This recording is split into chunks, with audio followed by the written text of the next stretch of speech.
ਦੋਸਤੋ परमात्मा ਦੇ ਅੱਗੇ ਹਮੇਸ਼ਾ ਅਰਦਾਸ ਕਰਦੇ ਰਹਿੰਦੇ ਆ ਕਿ ਇਸ ਮੁਸ਼ਕਿਲ ਦੀ ਘੜੀ ਦੇ ਵਿੱਚ ਤੁਸੀਂ ਸਾਰੇ ਆਪਣੇ ਘਰਾਂ ਦੇ ਵਿੱਚ ਤੰਦਰੁਸਤ ਹੋਵੋਗੇ।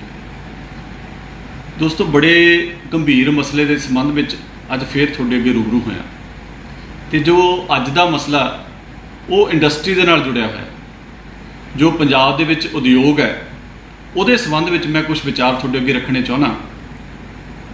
ਜਦੋਂ ਦਾ ਕਰੋਨਾ ਦਾ ਪ੍ਰਕੋਪ ਸ਼ੁਰੂ ਹੋਇਆ, ਪੰਜਾਬ ਸਰਕਾਰ ਵੱਲੋਂ ਬਾਰ-ਬਾਰ ਕੁਝ ਇਹੋ ਜਿਹੇ ਫੈਸਲੇ ਕੀਤੇ ਜਾ ਰਹੇ ਨੇ ਕਿ ਜਿੱਥੇ ਬਾਰ-ਬਾਰ ਸਾਡੇ ਵਰਗਿਆਂ ਨੂੰ ਸੋਸ਼ਲ ਮੀਡੀਆ ਤੇ ਆ ਕੇ ਗੁਹਾਰ ਲਾਉਣੀ ਪੈਂਦੀ ਹੈ ਕਿ ਸਰਕਾਰ ਨੂੰ ਕਿਸੇ ਨਾ ਕਿਸੇ ਤਰੀਕੇ ਅਸੀਂ ਜਗਾਈਏ। ਅੱਜ ਮੈਂ ਇੰਡਸਟਰੀ ਬਾਰੇ ਕੁਝ ਵਿਚਾਰ ਤੁਹਾਡੇ ਅੱਗੇ ਰੱਖਣੇ ਆ। ਮੇਰੇ ਗੱਲਾਂ ਨੂੰ ਥੋੜਾ ਜਿਹਾ ਗੌਰ ਨਾਲ ਸੁਣਿਓ। ਜਦੋਂ ਲੋਕਡਾਊਨ ਅਨਾਉਂਸ ਕੀਤਾ ਇੰਡੀਅਨ ਗਵਰਨਮੈਂਟ ਨੇ ਕਰੋਨਾ ਕਰਕੇ ਤੇ ਸਾਰਾ ਕੁਝ ਬੰਦ ਹੋ ਗਿਆ ਤੇ ਪੰਜਾਬ ਸਰਕਾਰ ਵੱਲੋਂ ਇੱਕ ਆਰਡਰ ਜਾਰੀ ਹੁੰਦਾ ਹੈ 9 ਅਪ੍ਰੈਲ ਨੂੰ। ਆਰਡਰ ਹੈ 9 ਅਪ੍ਰੈਲ ਨੂੰ ਇੱਕ ਆਰਡਰ ਜਾਰੀ ਹੁੰਦਾ ਹੈ ਜਿਸ ਦੇ ਵਿੱਚ ਸਰਕਾਰ ਵੱਲੋਂ, ਪੰਜਾਬ ਸਰਕਾਰ ਵੱਲੋਂ, ਜੋ ਸੂਬੇ ਦੀ ਕਾਂਗਰਸ ਸਰਕਾਰ ਹੈ ਉਸ ਵੱਲੋਂ ਇੱਕ ਹੁਕਮ ਹੋਇਆ ਕਿ ਜਿਹੜੇ ਵੀ ਇੰਡਸਟਰੀਅਲਿਸਟ ਨੇ, ਜੋ ਉਦਯੋਗ ਨੇ, ਜਿਹੜੇ ਚਾਹੇ ਉਹ ਲਾਰਜ ਸਕੇਲ ਇੰਡਸਟਰੀ ਹੈ, ਚਾਹੇ ਕੋਈ ਮੀਡੀਅਮ ਸਕੇਲ ਹੈ ਜਾਂ ਸਮਾਲ ਸਕੇਲ ਹੈ ਜਾਂ ਕਾਟੇਜ ਇੰਡਸਟਰੀ ਹੈ, ਵੀ ਉਹਨਾਂ ਦਾ ਜਿਹੜਾ ਬਿੱਲ 20 ਮਾਰਚ ਨੂੰ ਦੇਣਾ ਬਣਦਾ ਸੀ ਉਹ ਅਸੀਂ ਵਧਾ ਕੇ 20 ਅਪ੍ਰੈਲ ਤੱਕ ਉਹਨਾਂ ਨੂੰ ਛੋਟ ਦਿੰਦੇ ਹਾਂ ਵੀ ਤੁਸੀਂ 20 ਅਪ੍ਰੈਲ ਤੱਕ ਆਪਦਾ ਬਿੱਲ ਜਮ੍ਹਾਂ ਕਰਵਾ ਦਿਓ। ਤੇ ਉਸ ਤੋਂ ਬਾਅਦ ਨਾਲ ਇਹ ਕਿਹਾ ਜਾਂਦਾ ਵੀ ਜੇ ਤੁਸੀਂ 20 ਅਪ੍ਰੈਲ ਤੱਕ ਬਿੱਲ ਦਿੰਦੇ ਹੋ ਤਾਂ ਤੁਹਾਡੇ ਤੇ ਕੋਈ ਸਰਚਾਰਜ ਨਹੀਂ ਲੱਗੂਗਾ। ਫਿਰ ਕੀ ਹੋਇਆ, ਥੋੜ੍ਹੇ ਦਿਨਾਂ ਬਾਅਦ ਜਦੋਂ ਲੋਕਡਾਊਨ ਫਰਦਰ ਐਕਸਟੈਂਡ ਹੋਇਆ ਤਾਂ ਗਵਰਨਮੈਂਟ ਵੱਲੋਂ ਇੱਕ ਲੈਟਰ ਹੋਰ ਜਾਰੀ ਹੋਈ। ਉਹ ਜਾਰੀ ਹੋਈ 19 ਤਰੀਕ ਨੂੰ। 19 ਅਪ੍ਰੈਲ ਨੂੰ ਲੈਟਰ ਜਾਰੀ ਹੁੰਦੀ ਹੈ।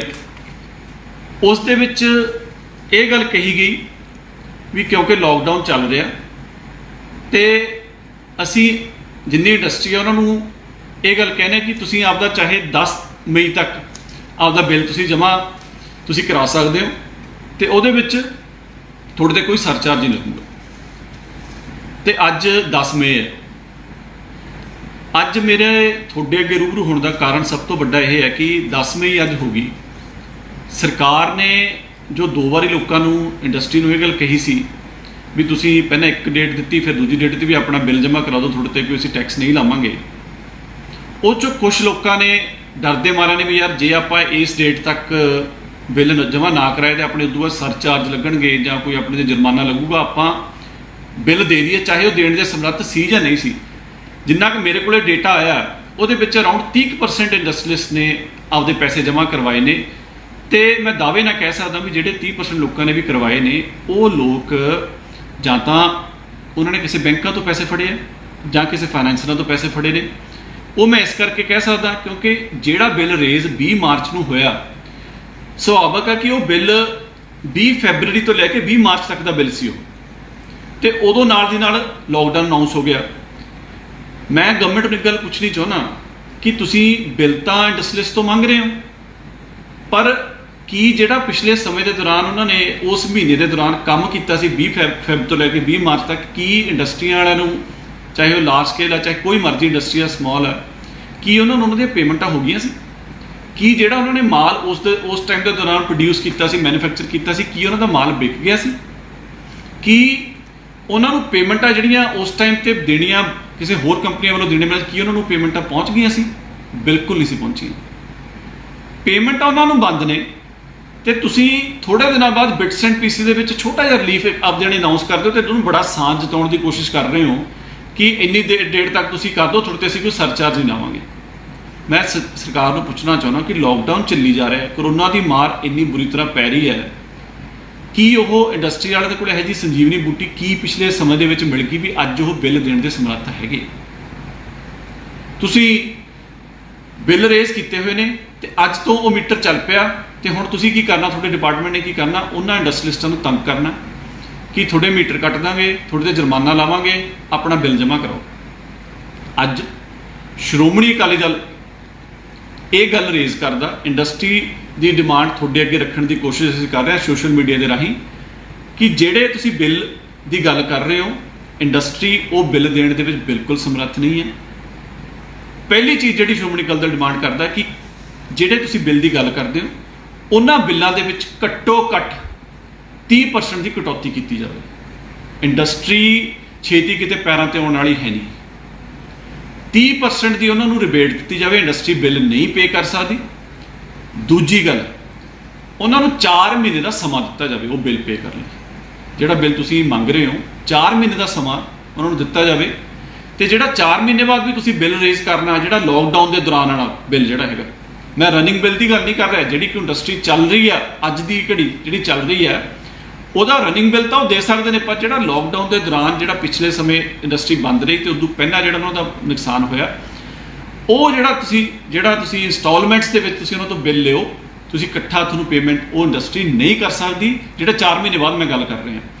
ਤੇ ਇੰਸਟਾਲਮੈਂਟਸ ਦੇ ਉੱਤੇ ਕੋਈ ਇੰਟਰਸਟ ਨਾ ਚਾਰਜ ਕੀਤਾ ਜਾਵੇ। ਇਹ ਅਸੀਂ ਡਿਮਾਂਡ ਇੰਡਸਟਰੀ ਵੱਲੋਂ ਸ਼੍ਰੋਮਣੀ ਅਕਾਲੀ ਦਲ ਸਰਕਾਰ ਅੱਗੇ ਰੱਖਦਾ ਕਿ ਛੋਟੇ ਗੱਲਾਂ ਬਰਾਊਨੀ ਪੁਆਇੰਟ ਬਣਾਉਣ ਦੀ ਕੋਸ਼ਿਸ਼ ਨਾ ਕਰੋ ਵੀ ਅਸੀਂ ਬੜੀ ਵੱਡੀ ਗੱਲ ਕਰ। ਸਰਚਾਰਜ ਕਿੰਨਾ ਕੁ ਅਮਾਊਂਟ ਹੁੰਦਾ ਜਿਹੜਾ ਤੁਸੀਂ ਸਾਨ ਜਤਾਉਣ ਦੀ ਕੋਸ਼ਿਸ਼ ਕਰ ਰਹੇ ਹੋ ਇੰਡਸਟਰੀ ਤੇ ਵੀ ਅਸੀਂ ਸਰਚਾਰਜ ਤੁਹਾਡੇ ਤੇ ਕੋਈ ਨਹੀਂ ਲਾਵਾਂਗੇ। ਸਰਚਾਰਜ ਤੇ ਬਹੁਤ ਛੋਟਾ ਅਮਾਊਂਟ ਹੈ, ਤੁਹਾਨੂੰ ਚਾਹੀਦਾ ਘੱਟੋ ਘੱਟ 30% ਉਹਨਾਂ ਦਾ ਬਿੱਲ ਮਾਫ ਕੀਤਾ ਜਾਵੇ। ਦੂਜਾ ਪੁਆਇੰਟ ਜਿਹੜਾ ਕਿ ਬੜਾ ਇੰਪੋਰਟੈਂਟ ਪੁਆਇੰਟ ਹੈ,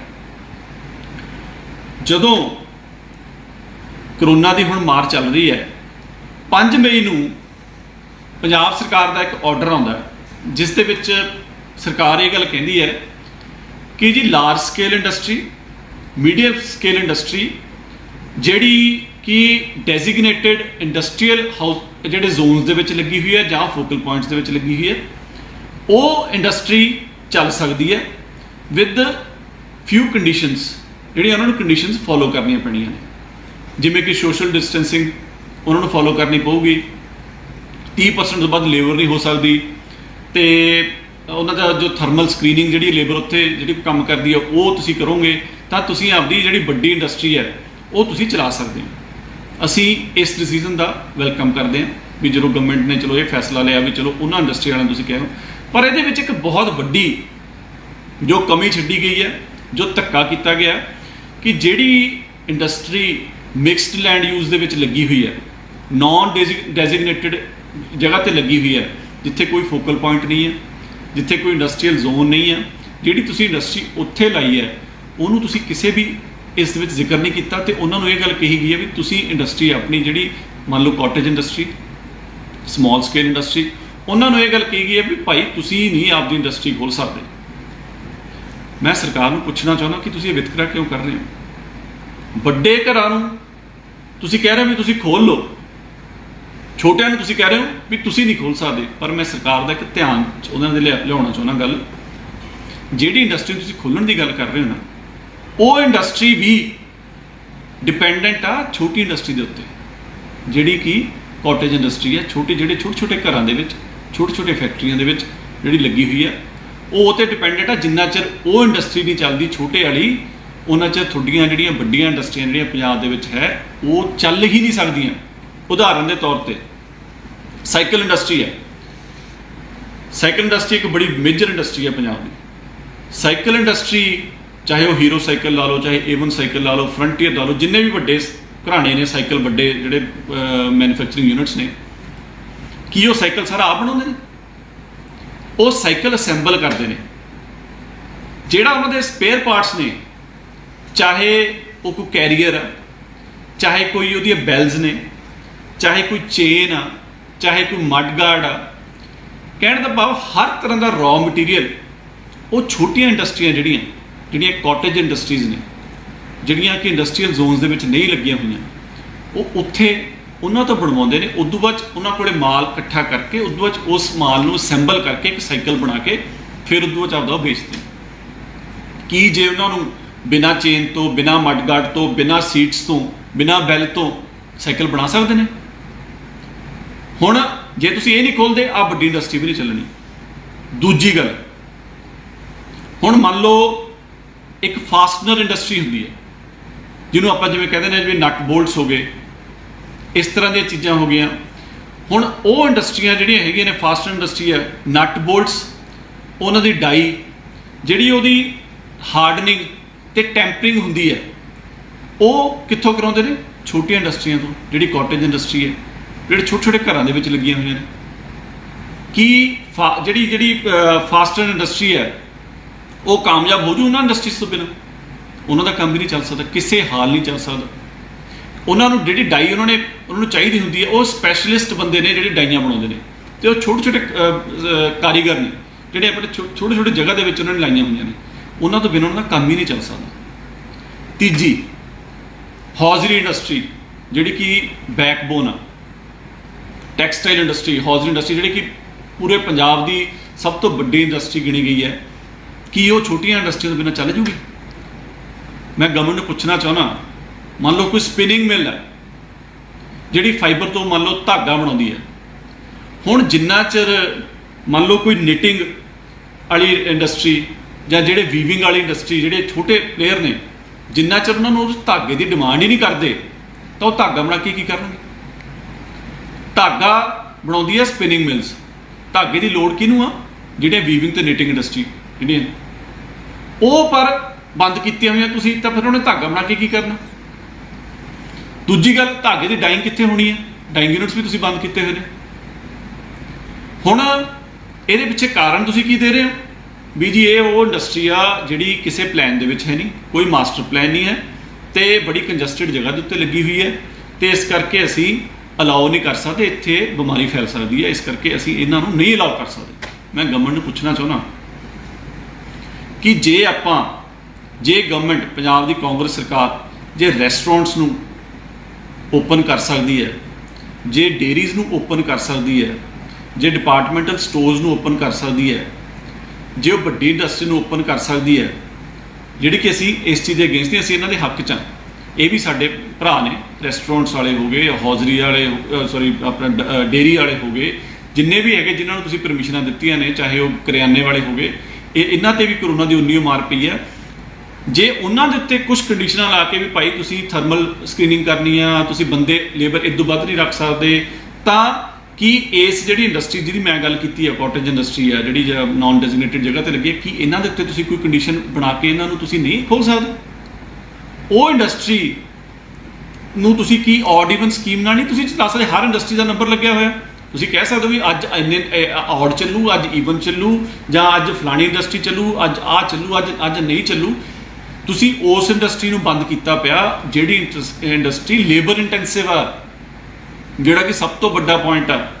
ਲੇਬਰ ਇੰਟੈਂਸਿਵ ਇੰਡਸਟਰੀ ਤੁਸੀਂ ਬੰਦ ਕਰਕੇ ਧਰਤੀ, ਤੇ ਜਿਹੜੀ ਦੂਜੀ ਇੰਡਸਟਰੀ ਹੈ, ਜਿਹੜੀ ਵੱਡੀ ਇੰਡਸਟਰੀ ਹੈ, ਉਹਨੂੰ ਤੁਸੀਂ ਖੋਲ੍ਹਿਆ ਹੋਇਆ ਲੇਬਰ ਇੰਟੈਂਸਿਵ ਇੰਡਸਟਰੀ, ਜਿਹੜੀ ਕਿ ਦੂਜੀ ਇੰਡਸਟਰੀ ਤਾਂ ਮਸ਼ੀਨਰੀ 'ਤੇ ਬੇਸਡ ਹੈ। ਉਹ ਇੰਡਸਟਰੀ ਜਿਹੜੀ ਇੰਨੇ ਗਰੀਬ ਪਰਿਵਾਰਾਂ ਨੂੰ ਦਿੰਦੀ ਆ, ਖਾਣਾ ਦਿੰਦੀ ਆ, ਗਰੀਬ ਪਰਿਵਾਰਾਂ ਨੂੰ ਪਾਲਦੀ ਆ, ਉਸ ਇੰਡਸਟਰੀ ਤੁਸੀਂ ਬੰਦ ਕਰਕੇ ਧਰਿਆ ਪਿਆ। ਤੇ ਜਦੋਂ ਹੁਣ ਉਹ ਲੇਬਰ ਨੂੰ ਕਿਸੇ ਪਾਸੇ ਕੋਈ ਸੋਰਸ ਨਹੀਂ ਮਿਲ ਰਿਹਾ, ਲੇਬਰ ਨੂੰ ਤੁਸੀਂ ਸਪੋਰਟ ਨਹੀਂ ਕਰ ਰਹੇ, ਤੇ ਉਸ ਤੋਂ ਬਾਅਦ ਤੁਸੀਂ ਕੀ ਕਰ ਰਹੇ ਹੋ ਵੀ ਤੁਸੀਂ ਆਪਦੇ ਘਰਾਂ ਨੂੰ ਚਲੇ ਜਾਓ, ਤੇ ਬਲੇਮ ਤੁਸੀਂ ਕਿਤੇ ਲਾ ਰਹੇ ਹੋ? ਇੰਡਸਟਰੀਅਲਿਸਟ 'ਤੇ। ਵੀ ਇੰਡਸਟਰੀਅਲਿਸਟ ਨੂੰ ਤੁਸੀਂ ਕਹਿ ਰਹੇ ਹੋ ਵੀ ਤੁਸੀਂ ਤਾਂ ਲੇਬਰ ਨੂੰ ਸਾਂਭ ਨਹੀਂ ਪਾ ਰਹੇ, ਤੇ ਤੁਸੀਂ ਉਹਨਾਂ ਨੂੰ ਰਾਸ਼ਨ ਨਹੀਂ ਦੇ ਪਾ ਰਹੇ, ਤੇ ਇੱਥੋਂ ਚਲੇ ਜਾਓ ਆਪਦੇ ਸਟੇਟਾਂ 'ਚ। ਮੈਂ ਇੱਕ ਛੋਟਾ ਜਿਹਾ ਤੁਹਾਨੂੰ ਇੱਕ ਐਗਜ਼ਾਮਪਲ ਦੇਣਾ ਚਾਹੁੰਦਾ ਕਿ ਕਿੰਨੇ ਜ਼ਿਆਦਾ ਇਹੋ ਜਿਹੇ ਬਿਆਨ ਦਿੱਤੇ ਜਾ ਰਹੇ ਨੇ ਜਿਹੜੇ ਕਿ ਦਿਲ ਨੂੰ ਬੜਾ ਵਿਲੁੰਦਰ ਕੇ ਰੱਖ ਦਿੰਦੇ ਨੇ। ਪੰਜਾਬ ਦੇ ਸੀਐਮ ਸਾਹਿਬ ਦਾ ਇੱਕ ਬਿਆਨ ਹੈ, ਮੈਂ ਤੁਹਾਨੂੰ ਸੁਣਾਉਣਾ ਚਾਹੁੰਦਾ ਵੀ ਉਹਨਾਂ ਨੇ ਕਿਵੇਂ ਇੰਡਸਟਰੀ ਨੂੰ ਬਲੇਮ ਕੀਤਾ। ਆਹ ਧਿਆਨ ਨਾਲ ਸੁਣਨ ਦੀ ਕੋਸ਼ਿਸ਼ ਕਰਿਓ। ਪੰਜਾਬ 'ਚ ਕਰੀਬ 10 ਲੱਖ ਮਜ਼ਦੂਰ ਨੇ ਜਿਨ੍ਹਾਂ ਨੇ ਘਰ ਵਾਪਸੀ ਦੇ ਲਈ ਰਜਿਸਟ੍ਰੇਸ਼ਨ ਕਰਵਾਈ ਹੈ। ਇੰਨੀ ਵੱਡੀ ਗਿਣਤੀ 'ਚ ਮਜ਼ਦੂਰਾਂ ਦੇ ਪਲਾਇਨ ਦੇ ਲਈ ਹੁਣ ਪੰਜਾਬ ਦੇ ਮੁੱਖ ਮੰਤਰੀ ਕੈਪਟਨ ਅਮਰਿੰਦਰ ਸਿੰਘ ਨੇ ਇੰਡਸਟਰੀ ਨੂੰ ਜ਼ਿੰਮੇਵਾਰ ਠਹਿਰਾਇਆ ਹੈ। ਕੈਪਟਨ ਨੇ ਕਿਹਾ ਹੈ ਕਿ ਜੇਕਰ ਇੰਡਸਟਰੀ ਚਾਹੁੰਦੀ ਤਾਂ ਮਜ਼ਦੂਰਾਂ ਨੂੰ ਰੋਕਿਆ ਜਾ ਸਕਦਾ ਸੀ। ਦੇਖੋ, it is up to the industry. ਮੈਂ ਇੰਡਸਟਰੀ ਨੂੰ ਪਹਿਲੇ ਦਿਨ ਕਿਹਾ ਸੀ ਕਿ ਤੁਸੀਂ ਨਾ ਜਾਣਦੇ ਹੋ, ਆਪਣੇ ਬੰਦਿਆਂ ਨੂੰ ਸਾਂਭੋ, ਆਪਾਂ ਨੂੰ ਉਹਨਾਂ ਨੂੰ ਆਪਣੇ ਫੈਕਟਰੀਆਂ 'ਚ ਰੱਖੋ, ਆਪਣਾ ਰੋਟੀ ਦਿਓ ਔਰ ਉਹਨਾਂ ਨੂੰ ਵੇਜ ਵੀ ਦਿਓ। 1 ਮਹੀਨਾ ਨਹੀਂ ਦੇ ਸਕਦੇ, ਵੱਡੀ ਇੰਡਸਟਰੀ ਹੈ 2 ਮਹੀਨੇ, ਉਹਨਾਂ ਨੂੰ ਰੱਖਣਾ ਚਾਹੀਦਾ ਸੀ ਉਹਨਾਂ ਨੂੰ। ਹੁਣ ਉਹਨਾਂ ਨੂੰ ਪਾਲਣਾ, ਇੰਡਸਟਰੀ ਪਾਲਣੀ ਪਊ। ਮੈਂ ਸੀਐਮ ਸਾਹਿਬ ਨੂੰ ਪੁੱਛਣਾ ਚਾਹੁੰਦਾ ਕਿ ਤੁਸੀਂ ਜਦੋਂ ਤੁਹਾਡੇ ਤੇ ਗੱਲ ਆਈ ਤਾਂ ਤੁਸੀਂ ਇੰਡਸਟਰੀਅਲਿਸਟਾਂ ਦੀ ਗੱਲ ਸਿੱਟਤੀ, ਤੁਸੀਂ ਜਦੋਂ ਤੁਹਾਨੂੰ ਕੋਈ ਪੁੱਛਦਾ ਅੱਜ ਇੰਡਸਟਰੀਅਲਿਸਟਾਂ ਸਿੱਟਤੀ, ਕਦੇ ਤੁਸੀਂ ਸੈਂਟਰ ਸਰਕਾਰ ਤੇ ਸਿੱਟ ਦਿੰਦੇ ਹੋ। ਮੈਂ ਉਹਨਾਂ ਨੂੰ ਇਹ ਗੱਲ ਪੁੱਛਣੀ ਚਾਹੁੰਦਾ ਕਿ ਲੇਬਰ ਵਿਚਾਰੀ ਕਿਉਂ ਜਾ ਰਹੀ ਹੈ ਇੱਥੋਂ? ਕਿਉਂਕਿ ਲੇਬਰ ਨੂੰ ਉਹ ਵਿਚਾਰੇ ਭੁੱਖੇ ਢਿੱਡ ਬੈਠੇ ਨੇ ਆਪਦੇ ਘਰਾਂ 'ਚ, ਕਿਉਂਕਿ ਜਿਹੜੀ ਫੈਕਟਰੀਆਂ 'ਚ ਉਹ ਕੰਮ ਕਰਦੇ ਸੀ ਉਹ ਫੈਕਟਰੀਆਂ ਤਾਂ ਬੰਦ ਹੋ ਗਈਆਂ। ਭੁੱਖੇ ਢਿੱਡੀ ਉਹ ਕਿੰਨਾ ਚਿਰ ਰਹਿ ਲੈਂਦੇ? ਅੱਜ ਉਹਨਾਂ ਨੂੰ ਲੱਗ ਰਿਹਾ ਵੀ ਦੂਜੀ ਸਟੇਟ 'ਚ ਜਾ ਕੇ, ਜਦੋਂ ਅਸੀਂ ਦੂਜੀ ਸਟੇਟ 'ਚ ਜਾਵਾਂਗੇ, ਉੱਥੇ ਜਾ ਕੇ ਸਾਡਾ ਅਸੀਂ ਢਿੱਡ ਭਰ ਲਵਾਂਗੇ, ਸਾਨੂੰ ਕੋਈ ਚੰਗੀ ਚੀਜ਼ ਦੇ ਜੂ। ਪਰ ਉਹ ਵਿਚਾਰਿਆਂ ਨੂੰ ਇਹ ਨਹੀਂ ਪਤਾ ਵੀ ਉਹ ਇੱਕ ਮਿਰਗ ਤ੍ਰਿਸ਼ਨਾ, ਉਹ ਇੱਕ ਮਿਰਾਜ ਹੈ। ਜਿਵੇਂ ਕਹਿੰਦੇ ਨਾ ਵੀ ਇੱਕ ਬੰਦਾ ਰੇਗਿਸਤਾਨ ਦੇ ਵਿੱਚ ਬੰਦਾ ਪਿਆਸਾ ਫਿਰਦਾ ਤੇ ਉਹਨੂੰ ਐਂ ਲੱਗਦਾ ਵੀ ਦੂਰ ਕਿਤੇ ਪਾਣੀ ਆ, ਉੱਧਰ ਨੂੰ ਭੱਜਦਾ, ਤੇ ਜਦੋਂ ਨੇੜੇ ਜਾਣ ਦੀ ਕੋਸ਼ਿਸ਼ ਕਰਦਾ ਪਾਣੀ ਹੋਰ ਦੂਰ ਚਲੇ ਜਾਂਦਾ, ਤੇ ਇੱਕ ਜਗ੍ਹਾ ਤੇ ਜਾ ਕੇ ਉਹ ਥੱਕ ਕਰ ਜਾਂਦਾ, ਉਹਨੂੰ ਪਾਣੀ ਕਿਤੇ ਲੱਭਦਾ ਨਹੀਂ। ਉਹਨਾਂ ਨੂੰ ਵਿਚਾਰਿਆਂ ਨੂੰ ਉੱਥੇ ਵੀ ਕੁਛ ਨਹੀਂ ਲੱਭਣਾ ਜਿਨ੍ਹਾਂ ਨੂੰ ਤੁਸੀਂ ਧੱਕਤਾ ਇੱਥੋਂ। ਰਾਮ ਵਿਲਾਸ ਪਾਸਵਾਨ ਜੀ ਦਾ ਜੋ ਸੈਂਟਰ ਦੇ ਵਿੱਚ ਮਿਨਿਸਟਰ ਨੇ, ਉਹਨਾਂ ਦਾ ਜੋ ਬਿਆਨ ਹੈ ਕਿ 70,000 ਟਨ ਅਨਾਜ ਪੰਜਾਬ ਨੂੰ ਭੇਜਿਆ ਗਿਆ, ਤੇ ਪੰਜਾਬ ਨੇ ਕਿੰਨਾ ਵਰਤਿਆ? 688 ਟਨ। 1%, ਸਿਰਫ 1% ਅਨਾਜ ਜੋ ਗਰੀਬ, ਜੋ ਲੋੜਵੰਦ ਪਰਿਵਾਰਾਂ ਤੱਕ ਪਹੁੰਚਿਆ। ਬਾਕੀ ਦਾ ਸਾਰਾ ਜਿਹੜਾ ਅਨਾਜ ਆ ਉਹ ਤੁਸੀਂ ਆਪਦੇ ਗਡਾਊਨਾਂ 'ਚ ਰੱਖੇ ਬੈਠੇ ਹੋ। ਜੇ ਕਿਤੇ ਉਹ ਅਨਾਜ ਪਹੁੰਚਿਆ ਹੁੰਦਾ ਲੇਬਰ ਕੋਲੇ ਤਾਂ ਅੱਜ ਲੇਬਰ ਇੱਥੋਂ ਜਾਂਦੀ ਨਹੀਂ ਸੀ। ਤੁਸੀਂ ਬੜੀ ਛੇਤੀ ਬਲੇਮ ਕਰਤਾ ਉਹਨਾਂ ਨੂੰ, ਕੀ ਤੁਸੀਂ ਉਹਨਾਂ ਨੂੰ ਅਨਾਜ ਨਹੀਂ ਸੀ ਪ੍ਰੋਵਾਈਡ ਕਰ ਸਕਦੇ? ਤੇ ਦੂਜੀ ਗੱਲ, ਇਹ ਪਰਮਾਨੈਂਟ ਡੈਮੇਜ ਹੋ ਰਿਹਾ ਪੰਜਾਬ ਦਾ। 8 ਲੱਖ ਦੇ ਕਰੀਬ ਜੇ ਲੇਬਰ ਚਲੀ ਗਈ, ਤੁਹਾਨੂੰ ਕੀ ਲੱਗਦਾ ਵਾਪਸ ਆਊਗੀ? ਉਹ ਜਦੋਂ ਲੇਬਰ ਵਾਪਸ ਨਾ ਆਈ, ਨਾਲੇ ਤਾਂ ਇੰਡਸਟਰੀ ਖਤਮ, ਤੇ ਨਾਲੇ ਜਿਹੜੀ ਲੇਬਰ ਤੇ ਜਿਹੜੀ ਅੱਜ ਐਗਰੀਕਲਚਰ ਉਹ ਵੀ ਲੇਬਰ ਤੇ ਬੇਸਡ ਆ। ਨਾਲੇ ਐਗਰੀਕਲਚਰ ਦਾ ਨੁਕਸਾਨ, ਨਾਲੇ ਇੰਡਸਟਰੀ ਦਾ ਨੁਕਸਾਨ। ਪਰਮਾਨੈਂਟ ਲਾਸ ਜਿਹੜਾ ਤੁਸੀਂ ਕਰਨ ਜਾ ਰਹੇ ਹੋ, ਇਹਦੇ ਪਿੱਛੇ ਤੁਹਾਨੂੰ ਬਹੁਤ ਵੱਡੀਆਂ ਪੰਜਾਬ ਸਰਕਾਰ, ਜੋ ਪੰਜਾਬ ਨੂੰ, ਸੂਬੇ ਨੂੰ ਬੜਾ ਭੁਗਤਣਾ ਪੈਣਾ ਆਉਣ ਵਾਲੇ ਸਮੇਂ ਦੇ ਵਿੱਚ। ਪਰ ਸਰਕਾਰ ਦੀ ਮੈਨੂੰ ਤਾਂ ਸਮਝ ਨਹੀਂ ਆਉਂਦੀ ਵੀ ਕਿਹੜੀ ਬ੍ਰੇਨਸਟੋਰਮਿੰਗ ਹੋ ਰਹੀ ਹੈ, ਕਿਹੜਾ ਥਾਟ ਪ੍ਰੋਸੈਸ ਯੂਜ਼ ਕੀਤਾ ਜਾ ਰਿਹਾ ਗਵਰਨਮੈਂਟ ਵੱਲੋਂ। ਗਵਰਨਮੈਂਟ ਕਿਉਂ ਨਹੀਂ, ਜਿਹੜੇ ਇੰਨੇ ਵਧੀਆ ਆਫੀਸਰਸ ਗਵਰਨਮੈਂਟ ਕੋਲੇ ਹੈ, ਜੇ ਪੰਜਾਬ ਦੀ ਕੈਬਨਿਟ ਫੈਸਲਾ ਲੈਣ 'ਚ ਸਮਰੱਥ ਨਹੀਂ ਹੈ, ਪੰਜਾਬ ਸਰਕਾਰ ਫੈਸਲਾ ਲੈਣ 'ਚ ਸਮਰੱਥ ਨਹੀਂ ਹੈ, ਤਾਂ ਜਿਹੜੇ ਏਡੇ ਚੰਗੇ ਆਫੀਸਰਸ ਬੈਠੇ ਨੇ, ਜਿਹੜੇ ਸਾਡੀ ਅਕਾਲੀ ਦਲ ਬੀਜੇਪੀ ਦੀ ਸਰਕਾਰ ਬੜੇ ਚੰਗੇ ਫੈਸਲੇ ਲੈਣ ਦੇ ਵਿੱਚ ਜਿਨ੍ਹਾਂ ਦੀ ਬਹੁਤ ਵੱਡਾ ਰੋਲ ਸੀ, ਅੱਜ ਉਹ ਕਿੱਥੇ ਨੇ? ਤੁਸੀਂ ਉਹਨਾਂ ਨੂੰ ਤੁਹਾਡੇ ਰਿਸੋਰਸ ਸੀ, ਉਹਨਾਂ ਨੂੰ ਕਿਉਂ ਨਹੀਂ ਯੂਜ਼ ਕਰ ਰਹੇ? ਤੁਸੀਂ ਤਾਂ ਫੈਸਲਾ ਲੈ ਨਹੀਂ ਪਾ ਰਹੇ, ਤੁਸੀਂ ਚੰਡੀਗੜ੍ਹ ਦੇ ਆਸੇ-ਪਾਸੇ ਘੁੰਮੀ ਜਾਂਦੇ ਹੋ। ਉਹਨਾਂ ਨੂੰ ਵਰਤ ਲਓ, ਉਹਨਾਂ ਦਾ ਦਿਮਾਗ ਵਰਤ ਲਓ। ਇੰਨੀ ਜ਼ਿਆਦਾ ਬੁਰੀ ਹਾਲਤ, ਤੁਸੀਂ ਮਿਸਮੈਨੇਜਮੈਂਟ ਕਰ ਰਹੇ, ਮਿਸ ਗਵਰਨੈਂਸ ਹੋ ਰਹੀ ਹੈ ਪੰਜਾਬ ਦੇ ਵਿੱਚ।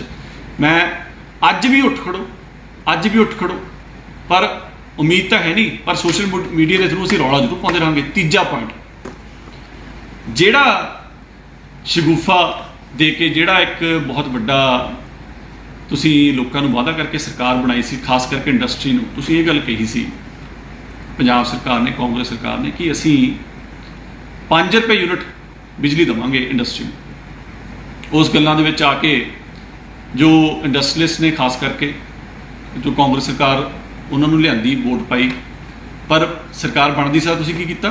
ਕਾਂਗਰਸ ਸਰਕਾਰ ਨੇ ਕੀ ਕੀਤਾ? 5 ਰੁਪਏ ਬਿਜਲੀ ਦਾ ਕੀ ਦੇਣੀ ਸੀ? ਬਿਜਲੀ ਦਾ ਰੇਟ 8 ਰੁਪਏ ਕਰਤਾ, ਤੇ ਨਾਲ ਫਿਕਸਡ ਚਾਰਜਿਸ ਲਾਤੇ। ਤੁਸੀਂ ਬਿਜਲੀ ਵਰਤੋ ਨਾ ਵਰਤੋ, ਤੁਹਾਨੂੰ ਫਿਕਸਡ ਚਾਰਜਿਸ ਤਾਂ ਦੇਣੇ ਹੀ ਪੈਣੇ ਨੇ। ਤੁਹਾਨੂੰ ਇਹ ਨਹੀਂ ਵੀ ਇਕੱਲੇ ਯੂਜ਼ਰ ਚਾਰਜ ਦੇਣੇ ਆ, ਤੁਸੀਂ ਫਿਕਸ ਚਾਰਜਿਸ ਵੀ ਲਾਤੇ, ਤੇ ਬਿਜਲੀ ਦਾ ਰੇਟ 8 ਰੁਪਏ ਪਹੁੰਚਾਤਾ। ਫਿਰ ਅਕਾਲੀ ਦਲ ਬੀਜੇਪੀ ਮਾੜਾ ਸੀ ਜਿਹੜਾ ਕਿ 6.5 ਤੋਂ ਉੱਪਰ ਨਹੀਂ ਸੀ ਜਾ ਰਿਹਾ ਰੇਟ, ਅੱਜ 8 ਰੁਪਏ ਰੇਟ ਤੁਸੀਂ ਬਿਜਲੀ ਦਾ ਪਹੁੰਚਾਇਆ ਪਿਆ। ਕਿਹਾ ਕੁਛ ਹੋਰ, ਕੀਤਾ ਉਹ ਤੋਂ ਪੁੱਠਾ। ਪੰਜਾਬ ਸਰਕਾਰ ਨੂੰ ਮੈਂ ਗੱਲ ਕਹਿਣਾ ਕਿ ਅੱਜ ਫੋਰਸ ਮੇਜਰ, ਅੱਜ ਐਕਟ ਆਫ ਗੋਡ, ਅੱਜ ਕੁਦਰਤੀ ਕਰੋਪੀ ਆਈ ਹੋਈ ਹੈ। ਹੁਣ ਤਾਂ ਇੰਡਸਟਰੀ ਨੂੰ ਬਖਸ਼ ਦਿਓ, ਹੁਣ ਤਾਂ ਜਿਹੜਾ ਮੈਨੀਫੈਸਟੋ 'ਚ ਵਾਅਦਾ ਕੀਤਾ ਸੀ ਹੁਣ ਤਾਂ ਪੂਰਾ ਕਰ ਦਿਓ। ਜਿਹੜੇ ਫਿਕਸ ਚਾਰਜਿਸ ਆਪਦੇ ਵਾਪਸ ਲੈ ਲਓ, ਤੇ 5 ਰੁਪਏ ਯੂਨਿਟ ਬਿਜਲੀ ਹੁਣ ਦਵੋ। ਹੋਰ ਕਦੋਂ ਦੇਣੀ ਹੈ? ਹੋਰ ਕਦੋਂ ਦੋਗੇ? ਅੱਜ ਇੰਡਸਟਰੀ ਖਤਮ ਹੋਣ ਦੇ ਕਿਨਾਰੇ ਆਈ ਪਈ ਆ, ਬੁਰੀ ਹਾਲਤ ਆ। ਉਹਨਾਂ ਨੂੰ 5 ਰੁਪਏ ਯੂਨਿਟ ਜਿਹੜਾ ਤੁਸੀਂ ਮੈਨੀਫੈਸਟੋ ਦੇ ਵਿੱਚ ਵਾਅਦਾ ਕੀਤਾ ਸੀ ਉਹਨੂੰ ਪੂਰਾ ਕਰੋ। ਜੇ ਅੱਜ ਨਾ ਕੀਤਾ, ਤੁਹਾਨੂੰ ਫਿਊਚਰ ਦੇ ਵਿੱਚ ਮਾਫ ਨਹੀਂ ਕੀਤਾ ਜਾਊਗਾ। ਮੈਂ ਮਨ ਦੇ ਵਿੱਚ ਗੱਲਾਂ ਤਾਂ ਬਹੁਤ ਨੇ ਤੇ ਗੁੱਸਾ ਵੀ ਬਹੁਤ ਹੈ, ਪਰ ਆਪਦੇ ਲਫ਼ਜ਼ਾਂ ਨੂੰ ਬੜਾ ਤੋਲ ਮੋਲ ਕੇ ਬੋਲਣ ਦੀ ਕੋਸ਼ਿਸ਼ ਕਰ ਰਿਹਾ ਵੀ ਕਿਤੇ ਗੁੱਸਾ ਜ਼ੁਬਾਨ ਦੇ ਰਾਹੀਂ ਬਾਹਰ ਨਾ ਆ ਜਾਏ। ਪਰ ਉਹ ਗੁੱਸਾ ਜੋ ਹੈ ਉਹ ਉਹਨਾਂ ਲੋਕਾਂ ਦਾ ਜਿਹੜਾ ਅਸੀਂ ਬਿਆਨ ਕਰ ਰਹੇ ਹਾਂ। ਕਿਰਪਾ ਕਰਕੇ ਹੱਥ ਜੋੜ ਕੇ ਤੁਸੀਂ ਸਰਕਾਰ ਨੂੰ ਭਾਈ ਹੱਥ ਹੀ ਜੋੜ ਸਕਦੇ ਹਾਂ, ਤੁਹਾਡੇ ਹੱਥ ਜੋੜ ਕੇ ਤੁਹਾਡੇ ਅੱਗੇ ਬੇਨਤੀਆਂ ਕਰਦੇ ਹਾਂ ਕਿ ਜਿਹੜੇ ਪੁਆਇੰਟ ਅੱਜ ਰੇਜ਼ ਕੀਤੇ ਨੇ ਉਹਨਾਂ ਪੁਆਇੰਟਾਂ ਦੇ ਉੱਤੇ ਸਰਕਾਰ ਵਿਚਾਰ ਕਰੇ, ਉਹਨਾਂ ਤੇ ਸਖਤ ਫੈਸਲੇ ਲਵੇ, ਲੋਕਾਂ ਨੂੰ ਉਹਦਾ ਬੈਨੀਫਿਟ ਦੇਵੇ, ਤੇ ਆਉਣ ਵਾਲੇ ਸਮੇਂ ਦੇ ਵਿੱਚ ਕਿਸੇ ਨਾ ਕਿਸੇ ਤਰੀਕੇ ਲੋਕਾਂ ਨੂੰ ਇਹ 'ਚੋਂ ਕੱਢੀਏ। ਇਹ ਨਾ ਹੋਵੇ ਵੀ ਜਿਵੇਂ ਤੁਸੀਂ ਹਜੂਰ ਸਾਹਿਬ ਦੇ ਸ਼ਰਧਾਲੂਆਂ ਦੀ ਮਿਸਮੈਨੇਜਮੈਂਟ ਕੀਤੀ ਹੈ ਤੇ ਉਹ ਕਰਕੇ ਬਲੇਮ ਤੁਸੀਂ ਲਾਤਾ ਮਹਾਰਾਸ਼ਟਰ ਸਰਕਾਰ ਤੇ, ਉਵੇਂ ਹੀ ਬਲੇਮ ਗੇਮ ਦੇ ਚੱਕਰ ਦੇ ਵਿੱਚ ਸੂਬੇ ਦਾ ਨੁਕਸਾਨ ਜਿਹੜਾ ਹੋ ਰਿਹਾ ਉਹਨੂੰ ਬੰਦ ਕਰੋ। ਜਾਗੋ, ਬਹੁਤ ਸੌਂ ਲਏ, ਪਿਛਲੇ 3.5-4 ਸਾਲ ਸੁੱਤੇ ਪਏ ਹੋ, ਹੁਣ ਤਾਂ ਜਾਗ ਜਾਓ। ਮੈਂ CM ਸਾਹਿਬ ਨੂੰ ਬੇਨਤੀ ਕਰਦਾ ਕਿ ਛੇਤੀ ਤੋਂ ਛੇਤੀ ਆਪਣੀ ਕੈਬਨਿਟ ਨਾਲ ਆਪਦੇ ਜਿਹੜੇ ਚੰਗੇ ਆਫਿਸਰਸ ਨੇ ਉਹਨਾਂ ਨਾਲ ਬੈਠ ਕੇ ਫੈਸਲੇ, ਸਾਰਥਕ ਫੈਸਲੇ ਲਏ ਜਾਣ ਤਾਂ ਕਿ ਇੰਡਸਟਰੀ ਨੂੰ ਇਸ ਪ੍ਰਕੋਪ ਤੋਂ ਬਚਾਇਆ ਜਾ ਸਕੇ ਤੇ ਕਰੋਨਾ ਤੋਂ ਆਪਾਂ ਨਿਕਲੀਏ। ਮੈਂ ਇੱਕ ਵਾਰੀ ਫਿਰ ਪ੍ਰਮਾਤਮਾ ਦੇ ਅੱਗੇ ਅਰਦਾਸ ਕਰਦਾ ਕਿ ਹੇ ਪ੍ਰਮਾਤਮਾ, ਹੇ ਦਾਤਾ, ਸਾਨੂੰ ਇਸ ਚੀਜ਼ 'ਚੋਂ ਕੱਢ।